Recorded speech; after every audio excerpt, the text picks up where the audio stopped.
Delhi car வெடி விபத்து சம்பவம் தொடர்பாக டெல்லி காவல் ஆணையரிடம் உள்துறை அமைச்சர் அமித் ஷா விளக்கம் கோரியுள்ளார். இதுகுறித்தான கூடுதல் விவரங்களை தொடர்ந்து பகிர்வதற்காக செய்தியாளர் நிரஞ்சன் இணைப்பில் இணைந்திருக்கிறார். நிரஞ்சன், வெடி விபத்து நடந்த இடத்தில் மேற்கொள்ளப்பட்டு வரும் மீட்பு நடவடிக்கை மற்றும் டெல்லியில் மேற்கொள்ளப்பட்டு வரும் பாதுகாப்பு நடவடிக்கை குறித்து கூடுதல் விவரங்களை பதிவு செய்யலாம். இந்த டெல்லி செங்கோட்டை பகுதி முதலில் முழுமையாக சீலிடப்பட்டிருக்கின்றது.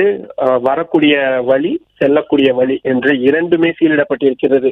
டெல்லி செங்கோட்டையில் நாம் காட்சிகளில் பார்க்கக்கூடிய அல்லது தொலைக்காட்சிகளில் பார்க்கக்கூடிய அந்த முன்பாக இருக்கக்கூடிய நுழைவாயில் மட்டும்தான் அனைவருக்கும் தெரியும்.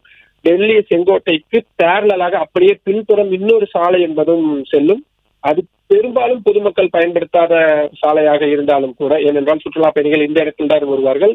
அதால் பின்புறம் இருக்கக்கூடிய வழிகளில் தான் அதிக அளவில் சரக்கு வாகனங்கள் என்பது கொண்டு செல்லப்படும். அதுவும் மிக மிக முக்கியமான இடம். அந்த இடம் உட்பட அனைத்துமே முழுமையாக சீலிடப்பட்டிருக்கிறது. முதல் விஷயம். இரண்டாவது, டெல்லிக்குள் வரக்கூடிய வாகனங்கள், டெல்லியிலிருந்து வெளியே செல்லக்கூடிய வாகனங்கள் அனைத்துமே எல்லை பகுதிகளில் முழுமையாக கண்காணிக்கப்பட்டு வருகின்றது. நம்பர் பிளேட் தொடங்கி வாகன ஓட்டுநர்கள் தொடங்கி அத்தனை பேருமே முழுமையான பரிசோதனை என்பதை செய்யப்பட்டு வருகிறார்கள். மூன்றாவது, மருத்துவமனைகள் ஹை அலர்ட் என்பது கொடுக்கப்பட்டிருக்கிறது. குறிப்பாக இந்த காயமடைந்தவர்களை கொண்டு செல்வதற்காக இருக்கக்கூடிய அந்த எல்என்ஜேபி மருத்துவமனை ஹை அலர்ட் என்பது கொடுக்கப்பட்டிருக்கிறது. மருத்துவர்கள், செவிலியர்கள் அத்தனை பேருமே வந்து கொண்டிருக்கிறார்கள். சம்பவம் நடந்த இடத்தில் ஃபாரன்சிக் எக்ஸ்பர்ட்ஸ் என்று சொல்லப்படக்கூடிய தடயவியல் நிபுணர்கள் நேரில் வந்து அனைத்து விஷயங்களையும் ஆராய்ந்து வருகிறார்கள். சிறப்பு படையினர், அதே போல தேசிய பாதுகாப்பு படை வீரர்கள், தேசிய புலனாய்வு அமைப்பினர் என அத்தனை விசாரணை அமைப்புகளும் சம்பவ இடத்திற்கு வந்திருக்கிறார்கள்.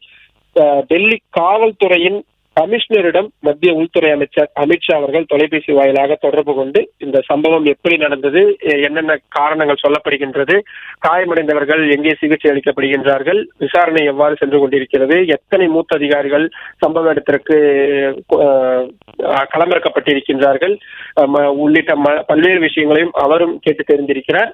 சிஆர்பிஎஃப்பின் டிஐஜி சம்பவ இடத்திற்கு நேரில் வந்திருக்கிறார். இனி ஒவ்வொரு துறை ரீதியிலாக மத்திய உள்துறை அமைச்சர் அந்தந்த துறை தலைவர்களிடம் பேசுவார்கள். அந்த வகையில் உளவுத்துறையின் தலைவரிடமும் மத்திய உள்துறை அமைச்சர் தற்பொழுது தொலைபேசி வாயிலாக தொடர்பு கொண்டு பேசியிருக்கிறார். அடுத்தடுத்த மாநில செயலாளர்களிடமும் மத்திய உள்துறை அமைச்சகத்தின் வாயிலாக தொலைபேசி வாயிலாக நேரிலாகவே அறிவுறுத்தல் கொடுக்கப்படும் என்று சொல்லப்படுகின்றது. இனி மத்திய உள்துறை அமைச்சகம் முழுமையாக இந்த விஷயத்திற்குள் உள்ளே வந்து விடுவார்கள். உள்நாட்டு பாதுகாப்பு என்பது மத்திய உள்துறை அமைச்சகத்தின் கீழ் வரக்கூடியது என்பதனால் அனைத்து மாநில அரசுகளுக்கும் ஒரு அலர்ட் என்பதும் கொடுக்கப்பட்டிருக்கிறது. குறிப்பாக மேற்கு வங்கம் மாதிரியான எப்பவுமே டென்ஷன் அதிகமாக கூடிய மாநிலங்களுமாகட்டும், ஜம்மு காஷ்மீர் மாதிரியான எல்லை பகுதிகளில் எப்பொழுதும் பதற்றம் நிலவக்கூடிய இடங்களாகட்டும், கடந்த காலங்களில் இப்படியான கடுமையான வடுக்களை சுமந்து வரக்கூடிய மகாராஷ்டிராவின் மும்பை, புனே போன்ற நகரங்களாகட்டும், பாதுகாப்பு குறைபாடுகள் ஏற்பட்டுவிடக் கூடவே கூடாது என்ற நகரங்களின் பட்டியலில் இருக்கக்கூடிய சென்னை மாதிரியான நகரங்களாகட்டும், இப்படி அனைத்து இடங்களுக்கும் ஒவ்வொரு ரேஷியோ என்பது இருக்கும். இந்த அலர்ட் என்பது உடனடியாக அமல்படுத்தப்பட வேண்டும் என்று அந்த வகையில் இந்த குறிப்பிட்ட நகரங்களில் எல்லாம் ஹை அலர்ட் என்பது கொடுக்கப்பட்டிருக்கிறது. ரயில் நிலையங்கள், விமான நிலையங்கள், பேருந்து நிலையங்கள் என மக்கள் கூடக்கூடிய அத்தனை இடங்களிலும் பாதுகாப்பு என்பது பல மடங்கு அதிகரிக்கப்பட்டிருக்கின்றது. தற்பொழுது இன்னொரு மிக முக்கியமான தகவல் தற்பொழுதைய பிரேக்கிங்காக வந்திருக்கிறது. பிரதமர் நரேந்திர மோடி மத்திய உள்துறை அமைச்சர் அமித் ஷாவிடம் தொலைபேசி வாயிலாக செங்கோட்டை வெடி விபத்து சம்பந்தமான விஷயத்தை கேட்டறிந்திருக்கிறார் என்ற தற்பொழுதைய புதிய தகவல் என்பது நமக்கு கிடைத்திருக்கின்றது. பிரதமர் நரேந்திர மோடி மத்திய உள்துறை அமைச்சர் அமித் ஷாவிடம் செங்கோட்டை வெடி விபத்து சம்பந்தமான தகவல்களை கேட்டு பெற்றிருக்கிறார். நாம் முதலிலிருந்தே சொல்லி வருவதுதான்.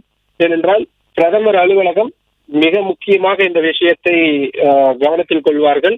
ஒரு சிறு சம்பவம் டெல்லியை சுற்றி நடக்கிறது என்றால் உடனடியாக அதற்கான களத்தில் இறங்கக்கூடியது பிரதமர் அலுவலகமாக இருப்பார்கள்.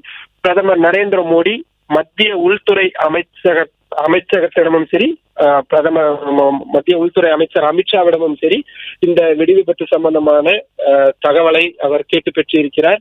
என்னென்ன மாதிரியான விஷயங்கள் எல்லாம் நடந்து கொண்டிருக்கிறது, டெல்லி காவல்துறையின் கமிஷனர் கொடுத்த தகவலாகட்டும், உளவுத்துறையின் தலைவர் கொடுத்த தகவலாகட்டும், சிஆர்பிஎஃப்பின் டிஐஜி கொடுத்த தகவலாகட்டும், மற்ற விசாரணை அமைப்புகள் கொடுக்கக்கூடிய அனைத்து தகவல்களையும் ஒன்றிணைத்து பிரதமர் நரேந்திர மோடியிடம் மத்திய உள்துறை அமைச்சர் அமித்ஷா சரியான வார்த்தையை பயன்படுத்த வேண்டும் என்றால் ரிப்போர்ட் செய்திருக்கிறார் என்பதைத்தான் நாம் பயன்படுத்த வேண்டியதாக இருக்கின்றது.